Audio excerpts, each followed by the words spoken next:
धर्मशास्त्र वाक्य अनुसार मु 3 दिन उठिबी बोली शिष्य मानकु बार बार बार जीसु कहिथिले।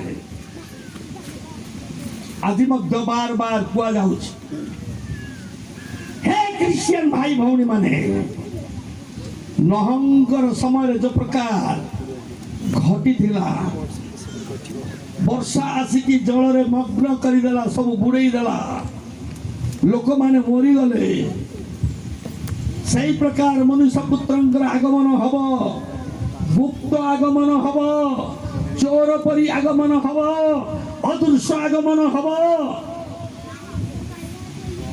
लोक माने खातरीलेस खातर करुनांती आसंतु तांकर बाटे से आसीबे जिबे एई कथा कहंती से आसीबे चोर परी आसीबे मंडली के नहीं जिबे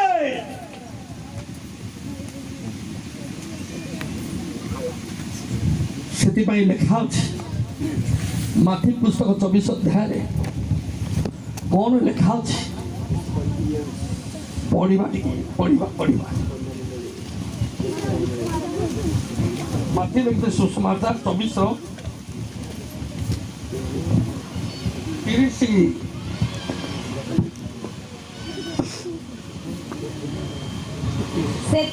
सेतेबेले आकाशरे मनुष्य पुत्रंकर लक्षण देखा जिवो पुणी से समय पृथ्वीर समस्त गोष्ठी विलाप करिवे एवं मनुष्य पुत्रंकु महापराक्रम और महामहिमा सह आकाशर मेघमाड़ारे आगमन करिबा देखिबे। नहंकर जल प्लावन आउ नहंक समय जे प्रकार घटी थिला 24 अध्याय केते हां 37 रु पढंतु तळको आउ 44 पद पर्यंत पढंतु। आउ नहंक समय जे प्रकार घटी थिला नहंक समय जे प्रकार घटी थिला मनुष्य पुत्रंकर आगमन समय से प्रकार घटिबो। ध्यान सहित सुनंतु मनुष्य पुत्रंकर आगमन की प्रकार हबो नहंकर जल प्लावन समय जे प्रकार अनेक लोक विवाह करुथिले अनेक लोक मजा मौजुरे लागिथिले नह धर्म प्रचार करुथिले पृथ्वी जल वृष्टि हेबो मुसळ धारा वर्षा हेबो पृथ्वी की मग्न करि दिबो जल रे समस्त प्राणी मरि जिवे एणु आसो परमेश्वर मते कहिसंती गोटे जहाज तैयार करिबा लोक माने भाबिने नै बहुत पाठ पढ़िबा हेतुरु नहर मुंड आउ काम करू नाही पागला हे गला नह को पागला बोली कहले जेहेतु जो प्रकार जहाज जो तैयार करूची से गोटे पर्वत रे तैयार करूची अरे पानी जहाज नदी पाखरे किबा बंध पाखरे जल पाखरे पानी जहाज पानी रे व्यवहार हेबो ना पानी पाखरे तैयार करथिले विश्वास करिथान्ते कि न करिथान्ते ये तो कोडी तैयार करूची हां पहाड़ रे तैयार करूची किए विश्वास करिबे सेमिति प्रभु मृत्युर जय करी उठिछंती से स्वर्ग आहरण करिछंती से पुनर्बार आसीबे हमको लोक माने पागल बोली भाबुछंती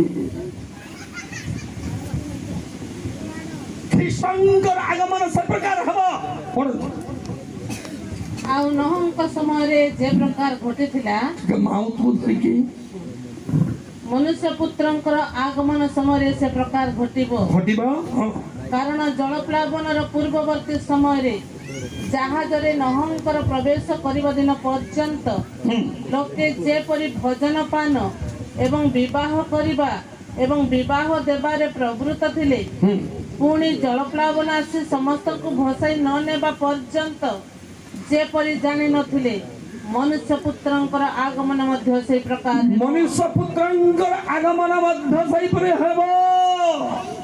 ହଁ, ସେତେବେଳେ 2 ଜଣ କ୍ଷେତରେ ଥିବେ। ହ୍ୟାଲୋ ସେତେବେଳେ 2 ଜଣ କ୍ଷେତରେ ଥିବେ। କ୍ଷେତରେ କ'ଣ କାମ କରନ୍ତି? କ୍ଷେତି କାମ କରନ୍ତି। 2 ଜଣ ଯାକ ଚାଷୀଆରୀ। 2 ଜଣ ଯାକ ଚାଷୀ।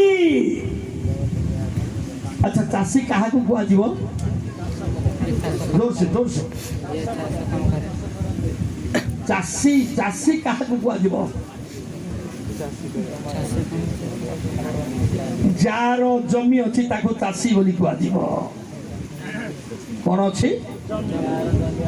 ଯାହାର ଜମି ଅଛି ତାକୁ କୁହାଯିବ ଚାଷୀ ବୋଲି। ଆଉ ଗୋଟେ ଚାଷୀର କାମ କ'ଣ? ସମସ୍ତଙ୍କୁ ଆହାର ଦେବ। ଗୋଟେ ଚାଷୀ କାହାକୁ ଦେବ? ସମସ୍ତଙ୍କୁ ଆହାର ଦେବ। ପିମ୍ପିଡ଼ି ମାଛି ମାନେ ମଧ୍ୟ ଆହାର ପାଆନ୍ତି ଚାଷୀ ଦ୍ୱାରା। ଦ୍ୱିତୀୟ ବିଷୟ, ତାର ଜମି ଥିବା ହେତୁ ଶୈତାନ କରିକି ଘର ଦ୍ୱାର ବସତି କରିକି ରଖିବା ପାଇଁ ଚାଷୀ ଜାଗା ଦେଇପାରିବ। ଆହୁରି କ'ଣ କରିପାରିବ? ଯଦି ଭୁଲ ଯୋଗ୍ୟ କାମ କରି ଜେଲ କାରାଗାରରେ ଥିଲେ ଜାମିନ କାଢିବା ନିମନ୍ତେ କ'ଣ ଦରକାର? ହ୍ୟାଲୋ କ'ଣ ଦରକାର? ଜମିର ପଟା ଦରକାର। ସେ ମୁକ୍ତ କରିପାରିବ। କହନା କୃଷକ ସେ କ'ଣ କରିପାରିବ? ମୁକ୍ତ କରିପାରିବ। ବନ୍ଧନରୁ କେବଳ ଏ ଚାଷୀ ମାନେ, ଏ କୃଷକ ମାନେ ଜମି ପଟା ନେଇକି ବନ୍ଧନରୁ ମୁକ୍ତ କରିବା ନିମନ୍ତେ ଏମାନଙ୍କୁ ଅଧିକାର ଦିଆଯାଇଛି। ଏମାନେ ଆହାର ଦେବେ, ଶୈତାନ କରିପାରିବେ, ମୁକ୍ତ କରିପାରିବେ। ପଢ଼ନ୍ତୁ। 2 ଜଣ ସ୍ତ୍ରୀ ଚକି ପେଷୁଥିବେ। 2 ଜଣ ସ୍ତ୍ରୀ ଚକି ପେଷୁଥିବେ। ହ୍ୟାଲୋ, ଗୁପ୍ତ ଆଗମନ, ଯାହାକି ଲେକ୍ଚର ବୋଲି ଯାହା କୁହାଯାଏ, ଅଦୃଶ୍ୟ ଆଗମନ। ଏ ଚୋର ପରି ଆଗମନରେ 2 ଜଣ ସ୍ତ୍ରୀ ଆସନ୍ତୁ। କିଏ ଗୋଟେ ଆସନ୍ତୁ। ଆସନ୍ତୁ। ଚକି ପେଷୁଥିବେ। ସମସ୍ତେ କହନ୍ତୁ ଚକି ପେଷୁଥିବେ। ଚକି ବୋଲି କହିଲେ ତଳେ ଗୋଟେ ପଥର ଅଛି, ତାର ଉପରେ ଗୋଟେ ପଥର ଅଛି। ଏ 2ଟା ପଥରକୁ ବୁଲେଇବା ପାଇଁ ଗୋଟେ ହ୍ୟାଣ୍ଡେଲ ଅଛି।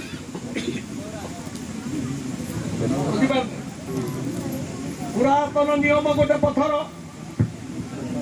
ଆଉ ଗୋଟେ ପଥର ହେଲା କେବଳ ତାର ଉପରେ ଅଛି ନୂତନ ନିୟମ ଗୋଟେ ପଥର। ତାପରେ ଗୋଟେ ହ୍ୟାଣ୍ଡେଲ ଅଛି। ଏ ହ୍ୟାଣ୍ଡେଲ ହଉଛି ସୁଷମାଚାର। ଏହାକୁ ବ୍ୟବହାର କରୁଛନ୍ତି 2 ଜଣ ସ୍ତ୍ରୀ। ଏ ଗୋଟେ ସ୍ତ୍ରୀ, ମୁଇଁ ଗୋଟେ ସ୍ତ୍ରୀ। 2ଟା ସ୍ତ୍ରୀ କେବଳ ଚଲେଇଛନ୍ତି ଗୁରୁଗୋମ। ହାଲେଲୁୟା ଚଲେଇଛନ୍ତି। ଦେଖା ଦୁଃଖୀ ସାମନେ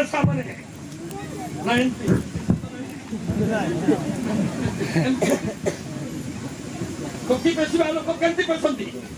ଦେଖା ଦୁଃଖୀ କି ନାହିଁ।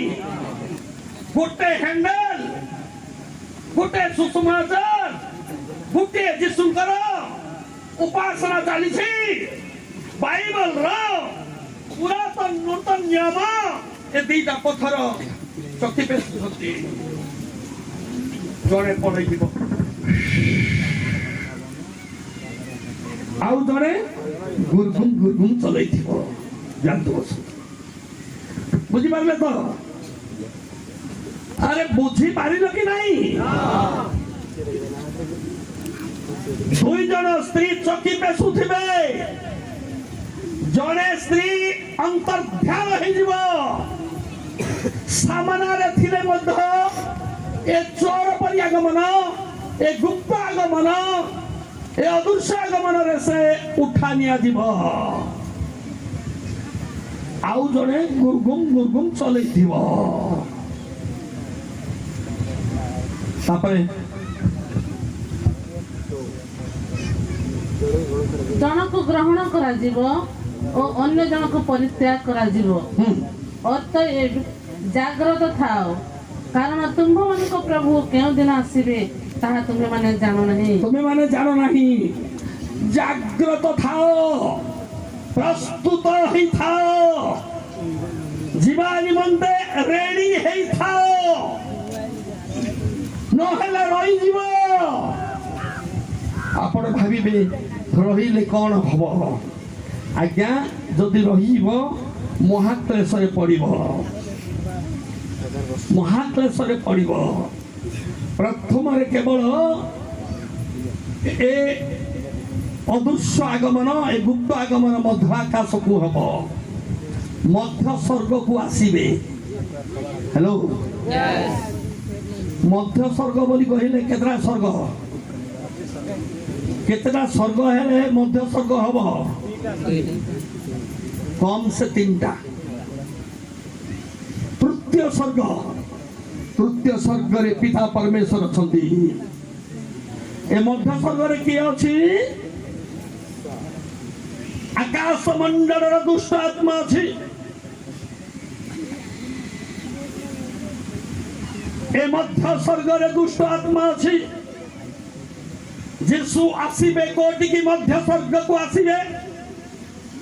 ଏ ମଧ୍ୟ ଆକାଶକୁ ଯେତେବେଳେ ସେ ଆସିବେ, ସ୍ୱର୍ଗରେ ଯୁଦ୍ଧ ହବ। ପ୍ରକାଶିତ 12 ଅଧ୍ୟାୟ, ପ୍ରକାଶିତ 12 ଅଧ୍ୟାୟ 7, 8, 9। ତତ୍ପରେ ସ୍ୱର୍ଗରେ ଯୁଦ୍ଧ ହେଲା। କୋଉଠି ଯୁଦ୍ଧ ହେଲା? ସ୍ୱର୍ଗରେ ଯୁଦ୍ଧ ହେଲା। ଏ ଭାଇ, ସ୍ୱର୍ଗରେ ଯୁଦ୍ଧ। ଇଣ୍ଡିଆରେ ପାକିସ୍ତାନ ସହିତ ଯୁଦ୍ଧ, ଚାଇନା ସହିତ ଯୁଦ୍ଧ। ତାହେଲେ ଇଣ୍ଡିଆ ଯେମିତି ସ୍ୱର୍ଗ ସେମିତି ନା କ'ଣ? ସ୍ୱର୍ଗରେ ମଧ୍ୟ ଯୁଦ୍ଧ, ଇଣ୍ଡିଆରେ ମଧ୍ୟ ଯୁଦ୍ଧ। ସେମିତି ନାହିଁ। ଧ୍ୟାନ ସହିତ ଶୁଣନ୍ତୁ। ସ୍ୱର୍ଗରେ ଯୁଦ୍ଧ ହେଲା। କୋଉ ସ୍ୱର୍ଗ ବୋଲି କହିଲେ? ମଧ୍ୟ ସ୍ୱର୍ଗ। ମଧ୍ୟ ଆକାଶରେ ଯୁଦ୍ଧ ହେଲା। କାହା ସହିତ? ଦୂତଙ୍କ ସହିତ, ଭୂତ ସହିତ। ଦୂତ ଆଉ ଭୂତ ଯୁଦ୍ଧ କରିବେ, ଆଉ ଭୂତ ଆତ୍ମାକୁ ତଳେ ପକେଇଦେବେ ପଡ଼ନ୍ତୁ ତଳକୁ। ମିକାଏଲ ଓ ତାଙ୍କ ଦୂତମାନେ ସେହି ସର୍ପ ସହିତ ଯୁଦ୍ଧ କଲେ। ସେଥିରେ ସେହି ସର୍ପ ଓ ତାର ଦୂତମାନେ ମଧ୍ୟ ଯୁଦ୍ଧ କଲେ, କିନ୍ତୁ ସେମାନେ ଜୟ କରିପାରିଲେ ନାହିଁ। ପୁଣି ସ୍ୱର୍ଗରେ ସେମାନେ ଆଉ ସ୍ଥାନ ପାଇଲେ ନାହିଁ। ସେଥିରେ ସର୍ବଜଗତର ପ୍ରବଞ୍ଚକ ଦିଆବଳ ଓ ଶୈତାନ ନାମରେ ଖ୍ୟାତ ଯେ ପ୍ରକାଣ୍ଡ ସର୍ପ, ସେହି ପୁରାତନ ନାଗ, ସେ ଆପଣା ଦୂତମାନଙ୍କ ସହିତ ପୃଥିବୀରେ ନିକ୍ଷିପ୍ତ ହେଲା। ପୃଥିବୀରେ ନିକ୍ଷେପ୍ତ ହେଲା। ସ୍ୱର୍ଗରେ ଆଉ ତାକୁ ସ୍ଥାନ ନାହିଁ।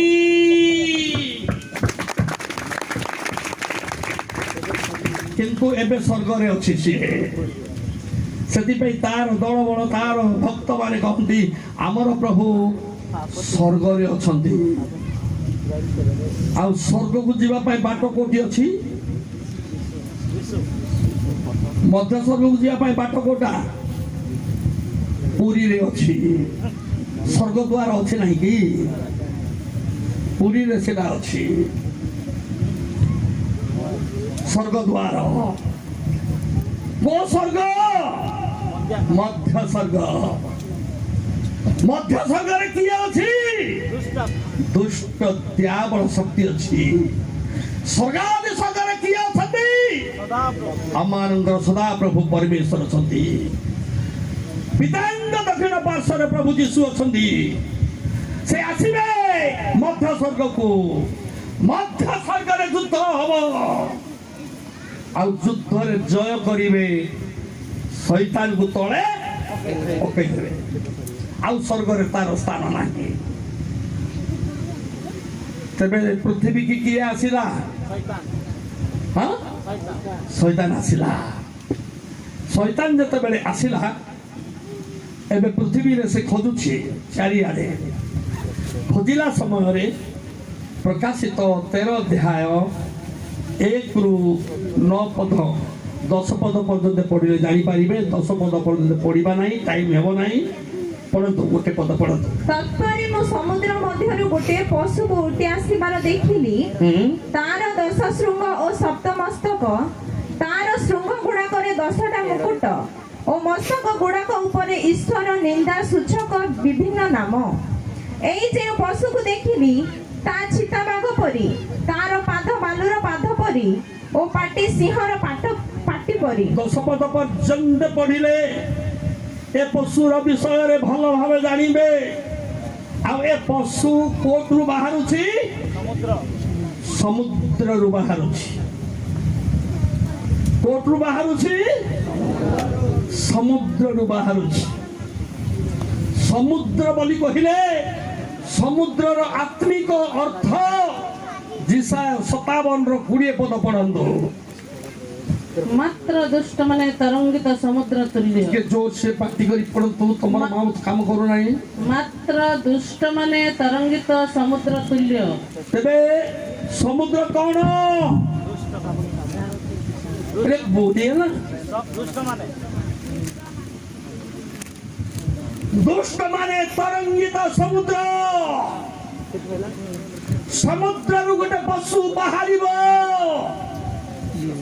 ଅର୍ଥାତ୍ ଦୁଷ୍ଟ ମାନଙ୍କ ମନ୍ଦାରୁ ଜଣେ ବ୍ୟକ୍ତି ବାହାରିବ।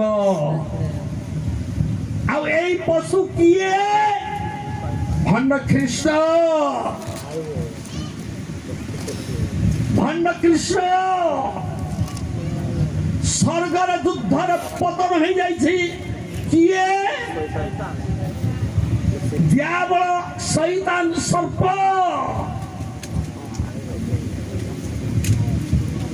ଗୋଟେ ପଶୁ ବାହାରିଛି କୋଉଠୁ? ସମୁଦ୍ରରୁ। ସମୁଦ୍ରର ଆତ୍ମିକ ଅର୍ଥ କଣ? ଦୁଷ୍ଟ। ଦୁଷ୍ଟ ମାନଙ୍କ ମନ୍ଦାରୁ ସେ ବାହାରିବ। ଆଉ ଗୋଟେ ପଶୁ, ଆଉ ଗୋଟେ ପଶୁ। ସେଇ 13 ଅଧ୍ୟାୟ 11, 12, 13, 18 ପଦର ମଧ୍ୟରେ ପଢିଲେ ଏ ପଶୁ ବିଷୟରେ ଜାଣିପାରିବେ। ତପ୍ତାରେ ମୁଁ ଆଉ ଗୋଟିଏ ପଶୁକୁ ଭୂମି ମଧ୍ୟରୁ ଉଠି ଆସିବାର ଦେଖିଲି। ମେଷ ଶାବକ ପରି ତାହାର 2ଟା ଶୃଙ୍ଗ, ଆଉ ସେ ସର୍ପ ପରି କଥା କହୁଥିଲା। ସେ ପ୍ରଥମ ପଶୁର ସମସ୍ତ କ୍ଷମତା ତାହା ସାକ୍ଷାତରେ ପରିଚାଳନା କରେ। ଆଉ ସେଇ ଯେଉଁ ପ୍ରଥମ ପଶୁର ମୃତ୍ୟୁଜନକ କ୍ଷତ ସୁସ୍ଥ ହୋଇଥିଲା ତାହାକୁ ପ୍ରଣାମ କରିବାକୁ। 18 ପଦ ପର୍ଯ୍ୟନ୍ତ ପଢିଲେ ଏହି ପଶୁ ବିଷୟରେ ଜାଣିପାରିବେ। ଆଉ এই ପଶୁ କିଏ ବୋଲି କହିଲେ? ଭଣ୍ଡ ଖ୍ରୀଷ୍ଟ, ଭଣ୍ଡ ଭାବବାଦୀ। ଆଉ ଏ ପ୍ରଥମ ପଶୁ ସମୁଦ୍ରରୁ ବାହାରିଲା, ଏ କିଏ? ଭଣ୍ଡ ଖ୍ରୀଷ୍ଟ। ଆଉ ଏ ପୃଥିବୀ ମଧ୍ୟରୁ ବାହାରିଲା, ମାଟିରୁ ଭୂମି ମଧ୍ୟରୁ ବାହାରିଲା ପଶୁ ଭଣ୍ଡ ଭାବବାଦୀ। ଭଣ୍ଡ ଭାବବାଦୀ, ଭଣ୍ଡ ଖ୍ରୀଷ୍ଟ ହେଲା। ତାପରେ ଯୋଉ ପଶୁ ଯୁଦ୍ଧରେ ହାରି ଯାଇ ତଳେ ପଡ଼ିଲା, ଏ 3 ଜଣ ମିତ୍ର ବନ୍ଧୁତା ଆରମ୍ଭ କରିବେ। ଆଉ ଏମାନେ କେବଳ ଏକତ୍ର ହେବେ। একত্র ହେଇକି ଏ ପୃଥିବୀରେ ଶାସନ ଆରମ୍ଭ କରିବେ। ଆଉ ଏମାନଙ୍କର ଶାସନ 7 ବର୍ଷ। ଏ 7 ବର୍ଷ ମଧ୍ୟରେ 3 ବର୍ଷ 6 ମାସ, ପ୍ରଥମ 3 ବର୍ଷ 6 ମାସ ଶାନ୍ତି ଶାନ୍ତି ଶାନ୍ତି ସ୍ଥାପନ କରିବେ। ପୃଥିବୀର ଲୋକମାନେ ଏକତ୍ର ହେବେ। ପୃଥିବୀର ଲୋକମାନେ ଏକତ୍ର ହେବେ, ଯାହାକି ପ୍ରକାଶିତ ଦାନିଏଲ ପୁସ୍ତକ ଯଦି ଆପଣମାନେ ଭଲ ଭାବରେ ପଢ଼ିବେ ତାହେଲେ ସ୍ପଷ୍ଟ ଭାବରେ ଜାଣିପାରିବେ।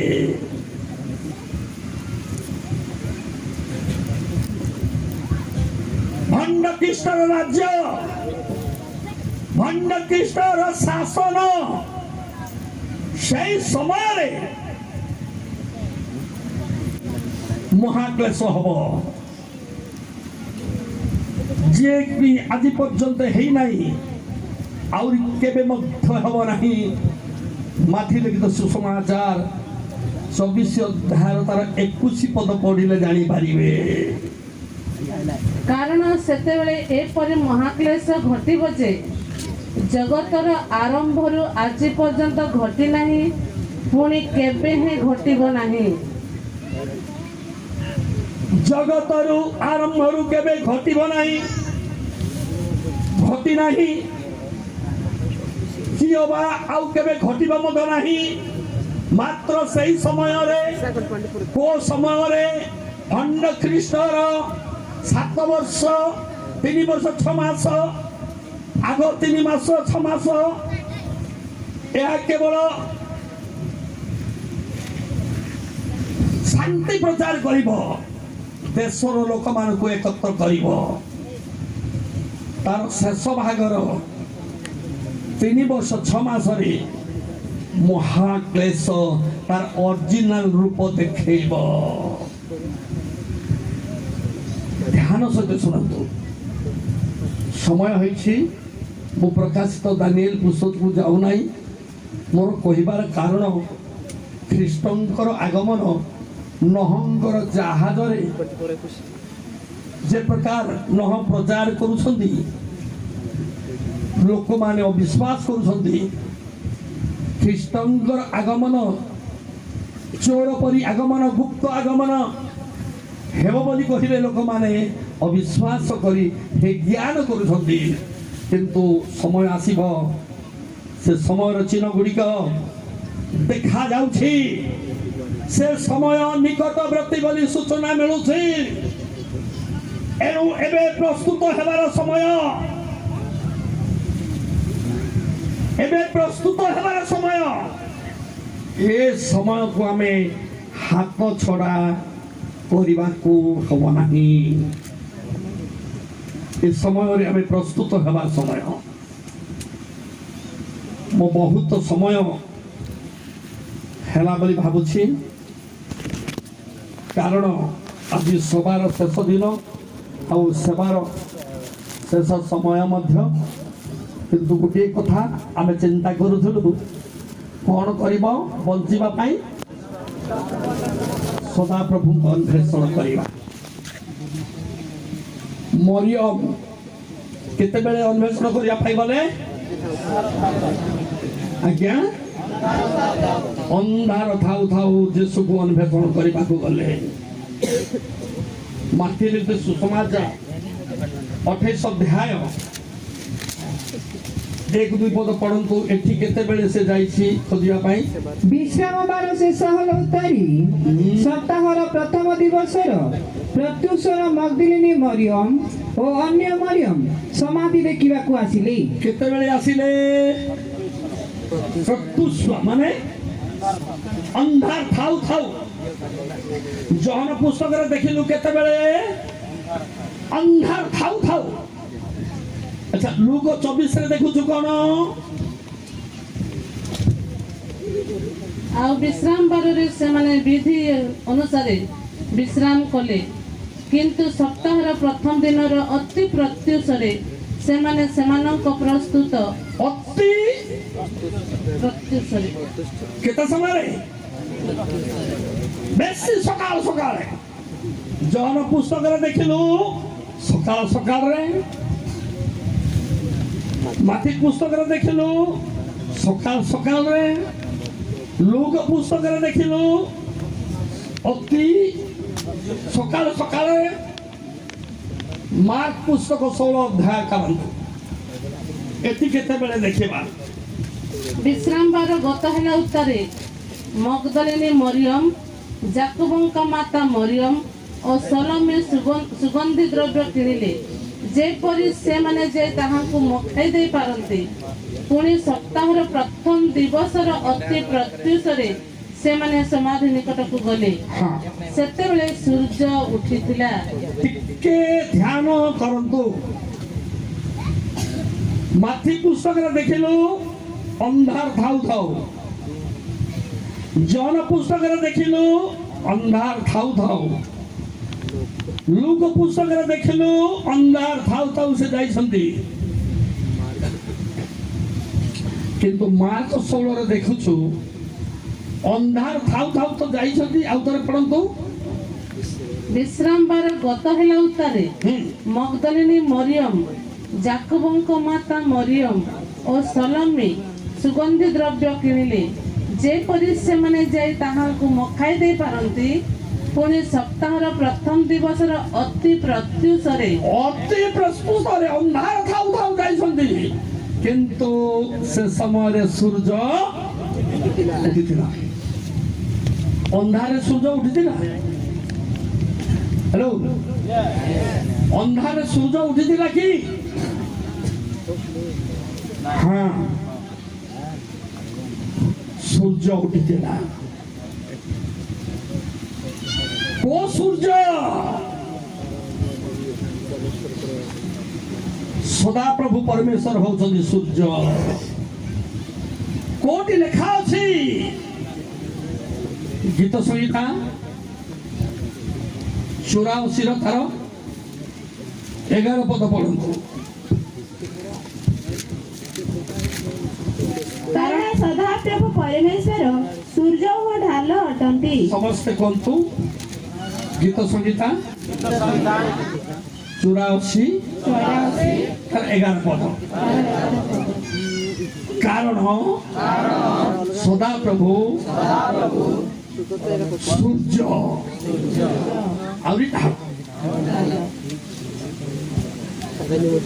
ସଦାପ୍ରଭୁ ପରମେଶ୍ୱର କିଏ? ସୂର୍ଯ୍ୟ। ସେଥିପାଇଁ ଲୋକମାନେ ବୁଝି ପାରନ୍ତି ନାହିଁ। ଆଉ ଗାଧେଇଲା ସମୟରେ ଗାଧେଇକି ପାଣି ସୂର୍ଯ୍ୟକୁ ଏମିତି ଦିଅନ୍ତି।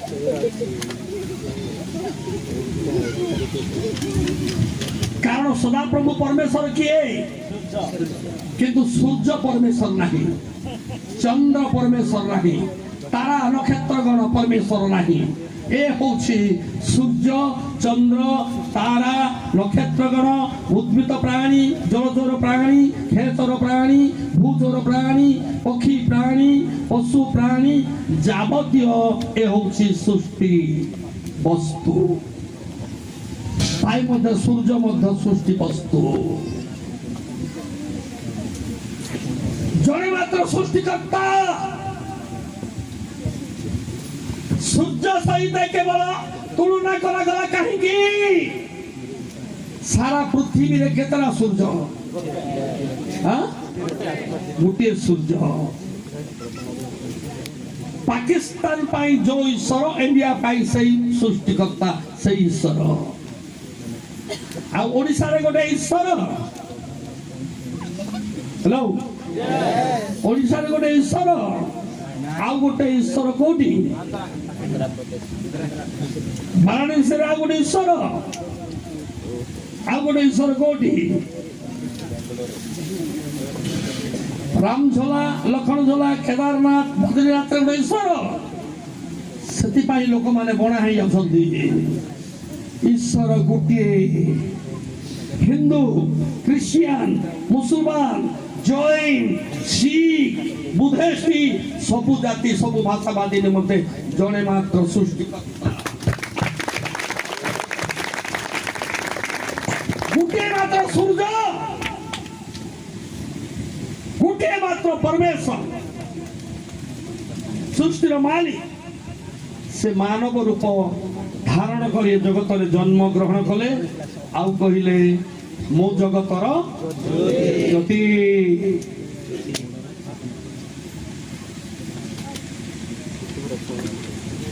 ମରିୟମ ଯେତେବେଳେ ଖୋଜିଗଲା ସମୟରେ ଆମେ ମନେ ପଡୁଛି, ମନେ ପକାଉଛୁ, ଅନ୍ଧାର ଥିଲା। ଚାରି ଶାଶୁ ସମାଚାରରେ ଅନ୍ଧାର ଥାଉ ଥାଉ ମାର୍କ ପୁସ୍ତକରେ ଗୋଟେ ଶବ୍ଦ ମିଶା ଯାଇଛି। ସେତେବେଳେ ସୂର୍ଯ୍ୟ ଉଠିଥିଲା। ଓ ସୂର୍ଯ୍ୟ ଉଠିଥିଲା, ଯୀଶୁ ସୂର୍ଯ୍ୟ ଉଠିଥିଲା। ସେ କବରରେ ନାହାନ୍ତି। ଆଜି ଲୋକମାନେ କବର କେବଳ ଗୋଟେ ଗୋଟେ କବର ତ ମୁଁ ଦେଖେ ଘର ତାଙ୍କର ସେମିତି ବନେଇଛନ୍ତି କି ନାହିଁ କି? କେତେ ଟଙ୍କା ଖର୍ଚ୍ଚ କରି କବର ବନାନ୍ତି, ଆଉ ବର୍ଷକୁ ବର୍ଷକୁ ଯାଇକି ସେ କବରକୁ ଦେଖୁଛନ୍ତି। କବରରେ କିଛି ନାହିଁ ଭାଇମାନେ। କବରରେ ଖର୍ଚ୍ଚ କରିବା ପଇସା ଆଣିକି ଦାନ ଦିଅନ୍ତୁ। ତମର ମଣ୍ଡଳୀ ଗିର୍ଜା ଗୃହ ବଢେଇବା ନିମନ୍ତେ, ଆତ୍ମା ମାନେ ଲାଭ କରିବା ନିମନ୍ତେ କେବଳ ଅନେକ ଅର୍ଥ ଖର୍ଚ୍ଚ କରି ଗୋଟେ ଆତ୍ମା ଯଦି ପ୍ରଭୁଙ୍କ ନିମନ୍ତେ ଆଣିବେ, ତାର ପୁରସ୍କାର ସ୍ୱର୍ଗରେ ଏ ଜଗତ ମଧ୍ୟରେ ପ୍ରଭୁ ଦେବେ। ସମୟ ଅଧିକ ହେଇଛି, ଏଣୁ ମୁଁ ଆଗକୁ ଯାଇପାରୁନାହିଁ। ଧ୍ୟାନ ସହିତ ଶୁଣନ୍ତୁ। ସଦାପ୍ରଭୁଙ୍କର ଅନ୍ୱେଷଣ କଲେ ବଞ୍ଚିବ।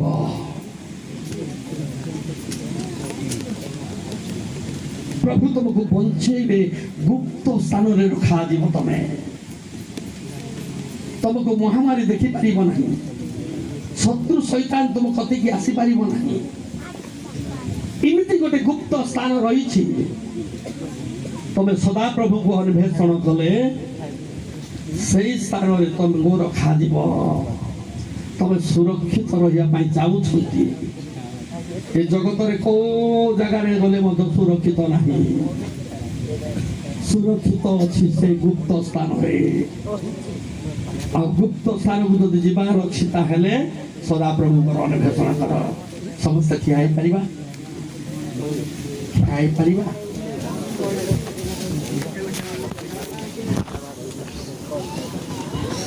ବର୍ତ୍ତମାନର ସମୟ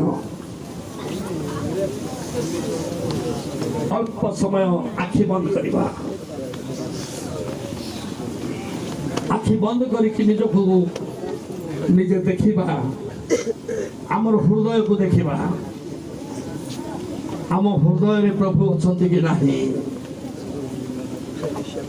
ଯଦି ନାହିଁ, ଆଗରେ ତ ଥିଲେ। ସେଦିନ ତମ ହୃଦୟରେ ଯୀଶୁ ଥିଲେ। ଆଜି ଯୀଶୁ ତମ ହୃଦୟରେ ଯଦି ନାହିଁ, ତାହେଲେ ହଜେଇଛ କି? କୋଉଠି ହଜେଇଛ? ସ୍ମରଣ କର, ମନେ ପକାଅ, ଆଉ ଫେରିକି ଆସ। ଯୀଶୁକୁ ଖୋଜ। ସଦାପ୍ରଭୁଙ୍କର ଅନ୍ୱେଷଣ କର, ତାହେଲେ ବଞ୍ଚିବ। ଯଦି ଚାହୁଁଛନ୍ତି ବଞ୍ଚିବା ପାଇଁ, ପ୍ରଭୁ ତୁମକୁ ଅନନ୍ତ ଜୀବନ ପ୍ରଦାନ କରିବେ। କାହାକୁ ବୋଲି କହିଲେ, ରୋମୀ 2:7 ଆମେ କଥା ଚିନ୍ତା କରୁଛୁ। ଯୋଉମାନେ ଧୈର୍ଯ୍ୟ ସହିତ ଉତ୍ତମ କର୍ମ କରି ଗୌରବ, ସମ୍ମାନ ଓ ଅମରତା ଅନ୍ୱେଷଣ କଲେ, ପ୍ରଭୁ ତାଙ୍କୁ ଅନନ୍ତ ଜୀବନ ପ୍ରଦାନ କରିବେ। ଯୋଉ ଜୀବନ କି ଅନ୍ତ ହବ ନାହିଁ। ଅନ୍ୟ ଭାଷାରେ କହିଲେ ଅମର ବର ପାଇପାରିବେ। ଆଉ ତମେ ମରିବ ନାହିଁ। ଏଣୁ ତମେ ଖୋଜ।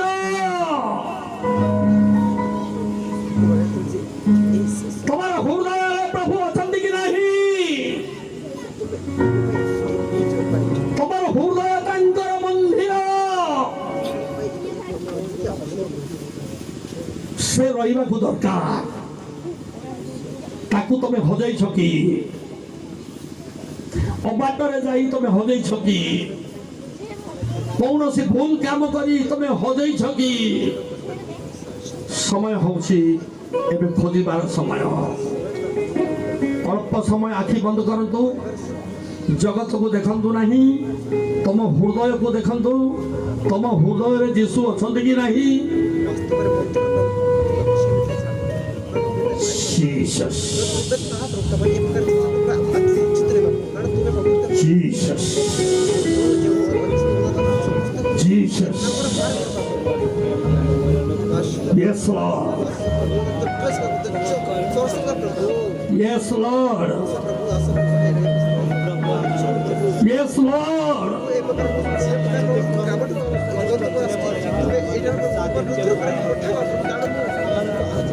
अनुताप हृदय धन्य धन्य धन्य जे मन परिवर्तन करे से धन्य धन्य धन्य हाँ प्रभु तुम सहित कथा होउछंदी परमेश्वर तुमको ही कथा कहउछंदी तमे जहाँ शुणुछ परमेश्वर रोग शुणुछ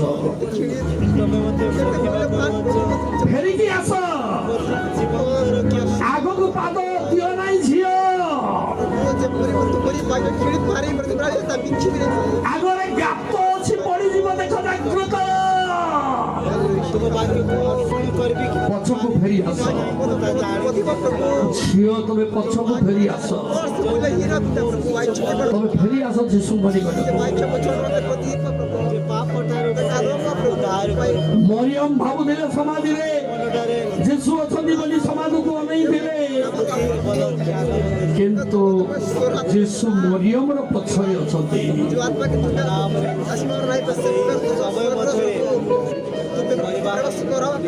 मरियम तमे जदी फेरिबो ताहले जीशु को देखि पारिबो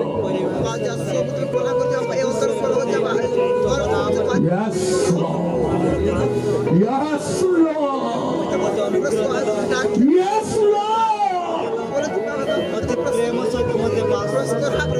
तुम्हें सर्वशक्तिमान तुम्हें सर्वशक्तिमान अनेक वर्ष हेला तुम्हें परिवार गठन करी तुम कोरे संतान नहीं तुम्हें व्याकुल होउछ बहुत दुख तुम्हें मन मध्य भरी रही सदा प्रभु परमेश्वर तुमको कहते सारा परमेश्वर निर्विकार परमेश्वर सुनेमियार परमेश्वर एलिजाबेथ परमेश्वर हानार परमेश्वर एमाने बंधा थे एमानंग कोरे वीर पुरुष जन्म होइछि एमानंग पुत्र मानंग विषय पढ़िले तमे जानि पारिबो एलिजाबेथ पुत्र हेला बच्चहना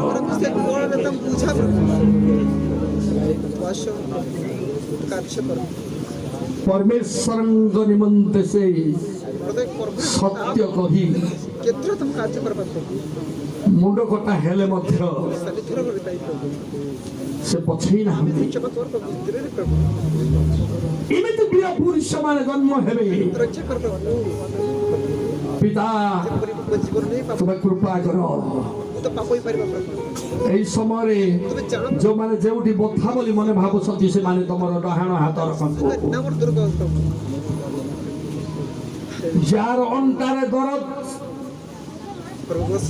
निजर डहाण हाथ तमर अंटारे रखंतु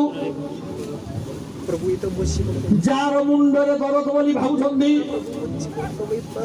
तमर डहाण हाथ मुंडरे रखंतु जदि तुम्हें कौन सी प्रकार ऋण बंधन बंदी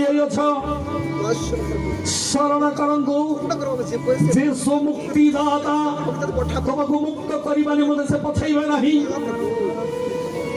जो घरे तुमर आघात होई अछि क्षत होई अछि दाग होई अछि সেই ঠারে তোমার হাত রাখন্তু বর্তমান প্রার্থনা করিয়া পাই যাবছু ପବିତ୍ର ପିତା ମୁଁ ତୁମକୁ ଧନ୍ୟବାଦ ଦିଏ ତୁମର ଦୟା ତୁମ କରୁଣା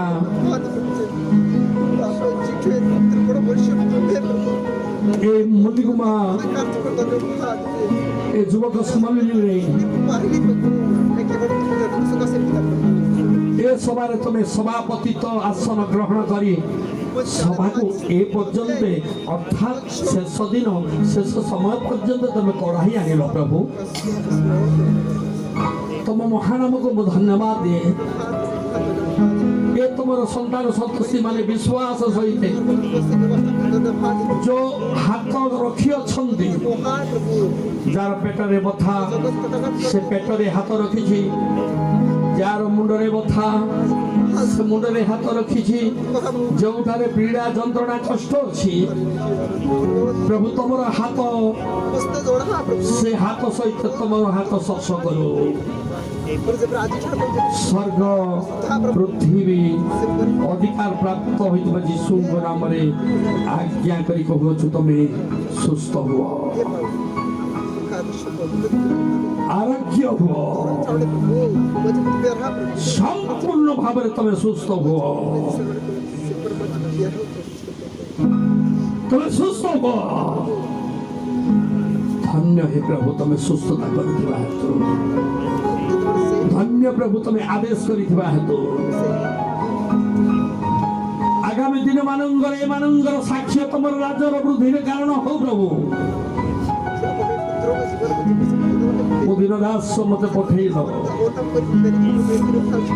ମୁଲିଗୁମା ଆସିବା ନିମନ୍ତେ ଅନୁଗ୍ରହ ତମେ ମତେ କର ତମର ଦାସ ଦାସୀ ଭକ୍ତ ଲୋକମାନଙ୍କ ସହିତ ମିଶି ସେବା କରିବା ପାଇଁ ଏ 2 ଦିନ କେବଳ ମତେ ସାହାଯ୍ୟ କର ପ୍ରଭୁ ସଭା ଶେଷ ଆଜି ହଉଛି ଏ ସଭାରେ ଯେତେ ଲୋକ ବାକ୍ୟ ଶୁଣିଛନ୍ତି ତମର ଗୁପ୍ତ ଆଗମନ ନିମନ୍ତେ ପ୍ରସ୍ତୁତ ହୁଅନ୍ତୁ ଆଉ ଅନେକକୁ ପ୍ରସ୍ତୁତ କରନ୍ତୁ ଯୀଶୁଙ୍କ ପ୍ରିୟ ନାମରେ ମାଗିଲୁ ପିତା ଆମେନ୍ ଗୋଟେ ମିନିଟ୍ ବସି ଯାଆନ୍ତୁ